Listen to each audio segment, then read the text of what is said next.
With the purchase of the Approach R10 launch monitor, you can unlock the Garmin Golf Simulator. This allows you to simulate a driving range and play virtual courses in Home T-Hero.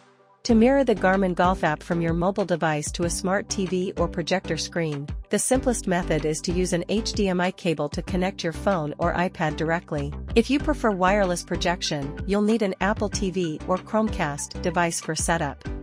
Next, we will use iPhone and Samsung phone models as examples. Please refer to the user manual specific to your device brand for detailed instructions. Here is an example of using Apple TV or Chromecast to project onto a projector screen. Using Apple TV. Connect your iPhone or iPad to the same Wi-Fi network as your Apple TV, AirPlay-compatible smart TV, Mac or projector. Open Control Center. Swipe down from the upper right corner of the screen. Tap the screen mirroring button. Select your TV or projector from the list. Your device's screen will now be mirrored on the TV connected to the Apple TV. Open the Garmin Golf app and use it as usual.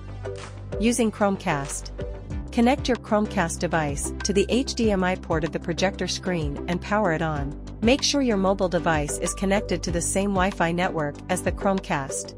Tap Smart View. Cast the device you want to cast your screen to. Your device's screen will be mirrored on the projector screen via Chromecast. Launch the Garmin Golf app and start using it on the big screen. Enhance your indoor golfing fun by projecting your simulation onto a wall with a projector. Experience the excitement of playing on a larger virtual course with immersive visuals. For more help, please go to support.garmin.com.